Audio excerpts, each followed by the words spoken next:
Okay, hi everyone. Unit 4 का last topic है हमारे पास पेयर प्रोडक्शन। तो इससे पहले हमने कॉम्पटन और फोटो इलेक्ट्रिक अब्जॉर्प्शन पढ़ लिया था। ये पेयर प्रोडक्शन की वजह से अब्जॉर्प्शन है। तो यहाँ पर बहुत सारी थ्योरी है, तो जो इम्पोर्टेंट चीजें हैं मैं बस वो बता रही हूँ आपको। सबसे पहले इलेक्ट्रॉन पॉजिट्रॉन जो है वो हमारा पेयर है, और ये गामा रेज से कैसे ये पेयर जो है वो प्रोड्यूस होता है ये हम इस टॉपिक में देख रहे हैं। ठीक है, so this is the third important process by which gamma rays interact with matter. लेकिन हमारे पास यहाँ पर सबसे पहले पॉजिट्रॉन होता क्या है, आपको एग्जाम में सबसे पहले जब ये थ्योरी आएगी तो आपको पॉजिट्रॉन का इंट्रोडक्शन देना है। तो यहाँ से ये लाइन लिखनी है, the positron is the antiparticle of electron having the same mass, same spin, carrying same charge but opposite to depth of electron. Electron से ऑपोजिट होगा, बाकी सब कुछ सेम होगी। तो ये पॉजिट्रॉन की डेफिनेशन आ गई। इसके बाद में डिराक थ्योरी आती है। तो डिराक थ्योरी के बारे में ये सब लिखने की एग्जाम में जरूरत नहीं है। बस हमारे पास डिराक ने बताया था ये पॉजिटिव एनर्जी और नेगेटिव एनर्जी का कंसेप्ट। तो वो उसमें भी ये सारी चीजें जो है ये यहाँ पे लिखा हुआ है, बट ये क्वांटम मैकेनिक्स में इंपॉर्टेंट है। पेयर प्रोडक्शन वाले टॉपिक में इसको इतना डिटेल में लिखने की कोई जरूरत नहीं है। जो चीज काम की है वो मैं एक्सप्लेन कर दूंगी। तो सीधा हम आएंगे डिराक थ्योरी के कंक्लूजन पे, है ना।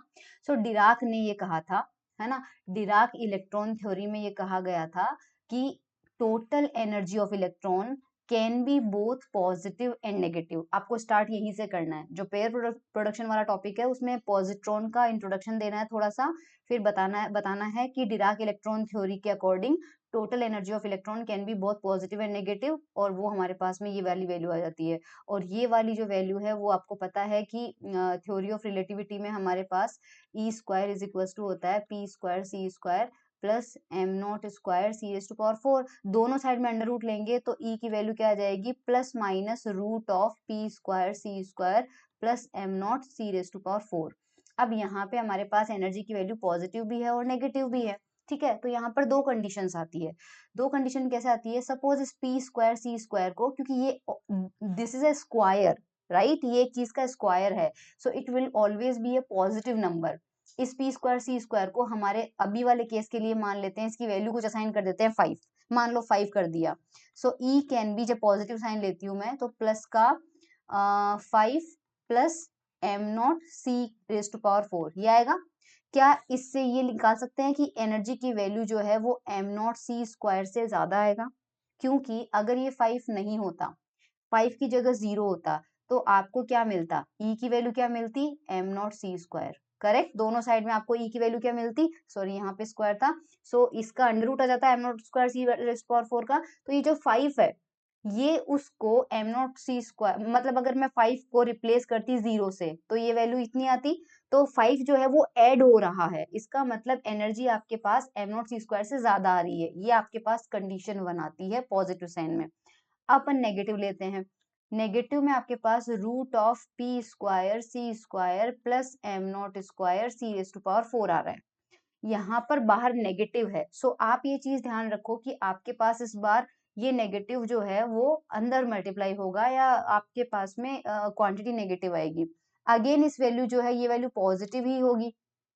करेक्ट, तो इस कंडीशन में आपके पास एनर्जी जो आएगी वो लेस देन आएगी, और वो भी किससे, minus am not C square से। आपके पास नेगेटिव वाली कंडीशन जब लगाओगे तो आपके पास minus am not C square से ये वाली वैल्यू क्या आएगी, लेस देन आएगी। क्योंकि आपके पास एनर्जी, फर्स्ट ऑफ ऑल आपने नेगेटिव तो लगा दिया, सो ऑब्वियसली आपके पास एनर्जी क्या होगी, नेगेटिव होगी। लेकिन वो नेगेटिव कितनी नेगेटिव होगी, तो अगर ये क्वांटिटी मान लो पी स्क्वायर सी स्क्वायर 0 होती, अगर ये 0 होती तो इस इक्वेशन से क्या मिलता, E is equals to minus root of 0 plus M not square C 4। यहाँ से E की वैल्यू कितनी आती, minus am not C square. So energy की वैल्यू कितनी आ रही है, minus am not C square. लेकिन अब इस माइनस के अंदर आप अगर 5 ऐड कर दोगे तो वो भी minus 5 minus am not C square, यानी कि minus am not C square में से 5 और माइनस करो तो एनर्जी की वैल्यू क्या आ जाएगी, minus am not C square से कम आ जाएगी। सो आपके पास दो कंडीशन आती है, या तो एनर्जी की वैल्यू जो है वो प्लस का एम नॉट सी स्क्वायर से ज्यादा हो सकती है, या फिर आपके पास एनर्जी की value minus am not C square से कम हो सकती है। इसके बीच में कुछ भी नहीं हो सकता। अब इसका पिक्चर अगर ड्रॉ करते हैं तो पिक्चर में हमारे पास क्या मिलेगा कि सपोज यहाँ पर ये एनर्जी के लेवल बने हुए हैं, करेक्ट, और ये लोवेस्ट लेवल जो है यहाँ पर एनर्जी की वैल्यू है प्लस का m not C square. Correct. तो यहाँ पर ये सारे जो लेवल मैंने बनाए हैं इन सब में इलेक्ट्रॉन हमारे पास हो सकता है, एनर्जी की वैल्यू हो सकती है। और फिर आपके पास में एनर्जी की वैल्यू माइनस का m not C square, correct. Minus का एम नॉट सी स्क्वायर जाहिर सी बात है प्लस का एम नॉट सी स्क्वायर से नीचे ही होगा, बीच में जीरो की लाइन आती है।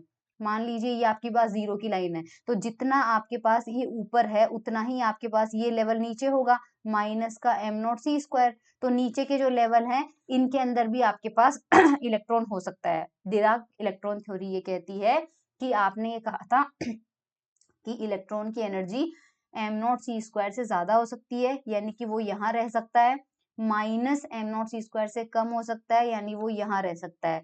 तो इसका मतलब बीच वाले की कंडीशन का क्या करें, इसका मतलब ये वाली रेंज क्या है, ये क्या है, इसमें इलेक्ट्रॉन नहीं रह सकता, इसमें इलेक्ट्रॉन नहीं रह सकता। तो अब मैं इतना चीज पहले आपको बता दूं। तो यहाँ पर आपको डायग्राम दिख रहा होगा राइट हैंड साइड में। तो जो एम नॉट सी स्क्वायर है उससे ऊपर की जो स्टेट है वो पॉजिटिव एनर्जी स्टेट है, और ये माइनस का एम नॉट सी स्क्वायर है उससे नीचे की नेगेटिव एनर्जी स्टेट है, बीच में आपके पास जीरो है, और इन बीच में आपके पास इलेक्ट्रॉन नहीं हो सकता। अब ये पढ़ते हैं। This relation shows that total energy of electron can be either greater than plus m naught c square or less than minus m naught c square, where m naught is the rest mass जो भी है। are shown the total energies, shaded region वाली जो है वो possible energies है for an electron according to Dirac theory. Evidently the electron cannot have any energy between plus m naught c square और minus, यानी ये जो बीच वाला पार्ट है यहाँ पे इलेक्ट्रॉन नहीं हो सकता। ये बात समझ में आ गई। अब एन इलेक्ट्रॉन जिसकी energy m not C square से ज्यादा है, तो that is the electron which is actually found in the physical world. However an electron in, अब अच्छा इनको अपन नेगेटिव एनर्जी स्टेट बोल रहे हैं, अगर इनमें कोई इलेक्ट्रॉन है तो दैट इज नॉट फिजिकल, वो फिजिकल वर्ल्ड में जो इलेक्ट्रॉन होता है वैसा नहीं होगा। we know that all physical systems have a natural tendency to go down to a state of lower energy from that of higher energy. Usually nature का rule है कि जैसे जैसे किसी सिस्टम की एनर्जी बढ़ती है वो अनस्टेबल होता जाता है। तो अगर जैसे पानी को देख लो, जैसे पानी को बॉईल करते हैं तो उसमें टर्बुलेंस बढ़ जाता है, पार्टिकल्स इधर उधर होते हैं। शांत पानी जो होता है, ठंडा पानी जो होता है वो बिल्कुल आराम से स्ट्रीमलाइन उसमें होता है।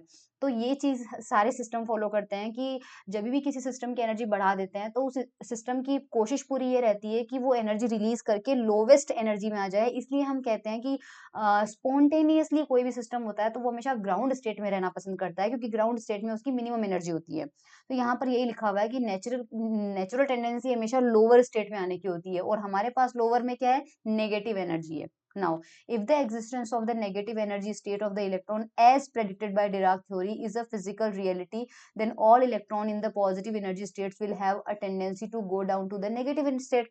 डिराक ने ये कहा था कि भाई अगर ऐसा आप कह रहे हो तो जितने भी इलेक्ट्रॉन पॉजिटिव एनर्जी स्टेट्स में हैं उनकी टेंडेंसी क्या रहेगी कि बेवजह, बिना किसी कारण से या बाहर के बिना किसी फोर्स से अपने आप वो किस में आ जाएंगे, नेगेटिव एनर्जी स्टेट में आ जाएंगे। ठीक है। And thus we would lose the physical world, और फिजिकल वर्ल्ड बनेगा ही नहीं, सारे के सारे नेगेटिव एनर्जी स्टेट में आ जाएंगे।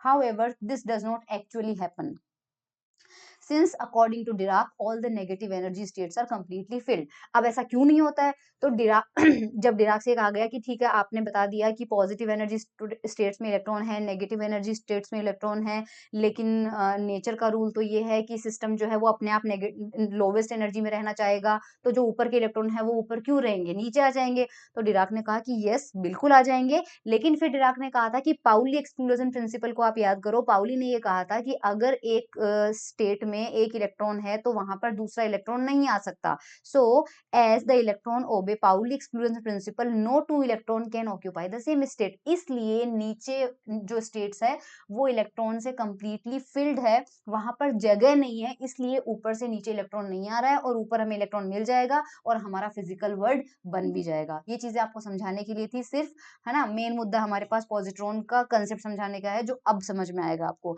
तो अब क्या होगा, इफ बाय सम मीन्स, कैसे भी करके मान लीजिए हम नेगेटिव एनर्जी स्टेट से कोई इलेक्ट्रॉन को हटा देते हैं, तो पीछे क्या बनेगा, पीछे एक वैकेंसी क्रिएट हो जाएगी जिसे हम होल कहते हैं। करेक्ट। अब यहाँ पर जो होल क्रिएट होगा वो एक पॉजिटिवली चार्ज पार्टिकल की तरह बिहेव करेगा, राइट। उसके अलावा उसका जो एनर्जी होगी, उसका जो स्टेट होगा उसमें क्या होगा, उसकी एनर्जी कैसी हो जाएगी, माइनस ऑफ माइनस ई हो जाएगा, और यानी कि कुल मिला के उसका प्लस ई आ जाएगा और मोमेंटम उसका प्लस पी आ जाएगा। ये जो होल होगा वो नेगेटिव एनर्जी स्टेट में क्रिएट हो जाएगा। ठीक है, नाउ इतना ये चीज भी आपको समझ में आ गई पढ़ने से। अब क्या होगा, पहले डिराक को लगा था कि ये प्रोटॉन तो क्रिएट नहीं हो गया, लेकिन बाद में मास से समझ में आ गया था कि नहीं ये पॉजिट्रॉन है, तो यहाँ पर पॉजिट्रॉन का कंसेप्ट हमें समझ में आ गया। अब हमें क्या करना है, ये वाली चीज आपके किसी काम की नहीं है, पढ़ना है तो पढ़ लेना, नहीं तो कोई जरूरी नहीं है।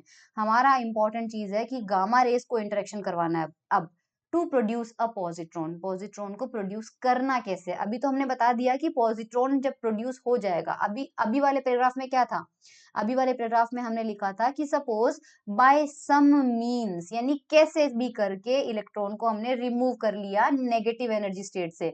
अब हम पढ़ रहे हैं कि कैसे रिमूव किया। तो to produce a positron it is necessary to create a vacancy in negative energy state of electron, नीचे वैकेंसी क्रिएट होनी चाहिए।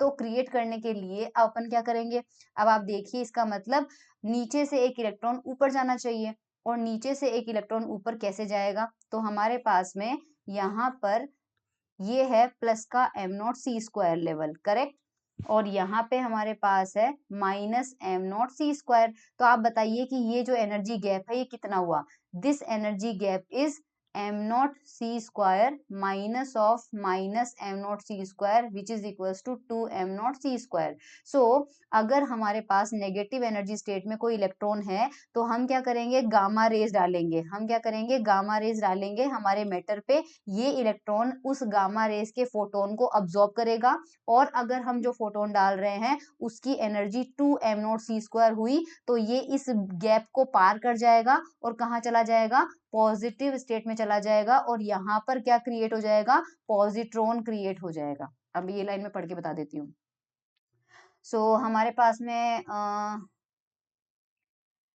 ये देखो यहाँ पे अरे यार,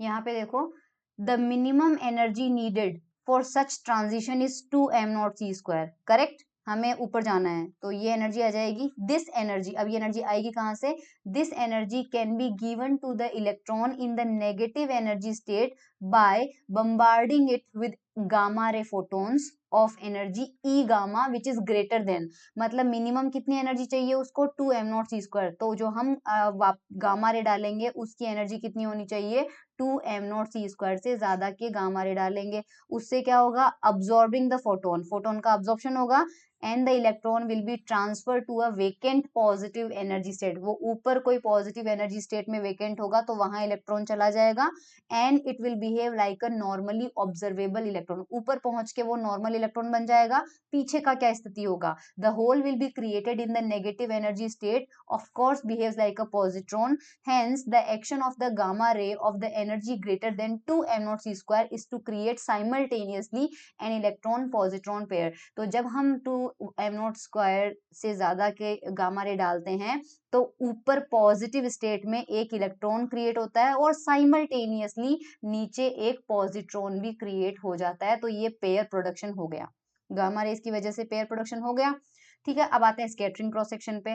तो electron positron pair production can not take place in vacuum since energy and momentum are not conserved in this case, pair creation usually occurs in the immediate vicinity of the nucleus of an atom where the Coulomb electric field is very strong, ये due to the interaction between this electric field and photons, ये मैंने आपको बताया भी था कि वहां पे उसका इंटरेक्शन ज्यादा होना चाहिए जहां पे उसका कूलम फोर्स ज्यादा लगता है, इसलिए ये न्यूक्लियस के विसिनिटी में होता है। ये सेम पहले वाला जो कंसेप्ट था सेम वही सेम वैसा ही है।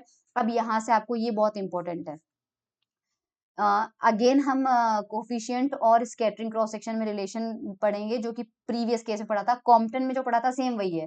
So the probability of pair production is expressed in terms of a quantity which is known as cross section for pair production sigma p which is related to the mass absorption coefficient for pair production mu pm, और ये relation same Compton का था, बस c की जगह आप p लिख दो, c कॉम्पटन और p पेयर प्रोडक्शन, ठीक है। और यहाँ पे फिर फॉर्मूला याद रख लेना, sigma p gives the probability of producing the pair due to the interaction of a photon, photon का इंटरेक्शन हुआ है किसके साथ, एटम के साथ हुआ है, and sigma P depends on the energy of the gamma ray, जो इंसिडेंट एनर्जी है उस पे डिपेंड करता है, जेड पे डिपेंड करता है।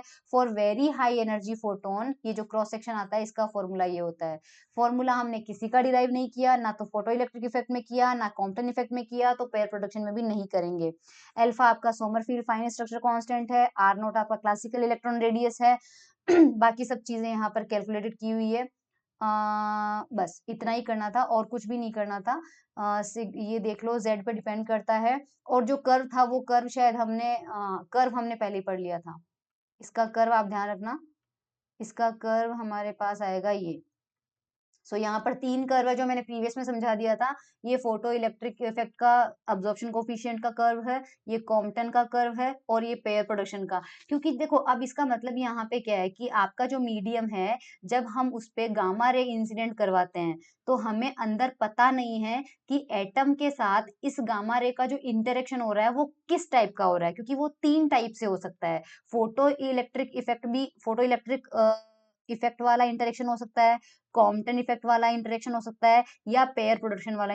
तो तीनों के लिए अलग अलग, तीनों के लिए इस फोटोन को अब्सॉर्ब करना पड़ेगा।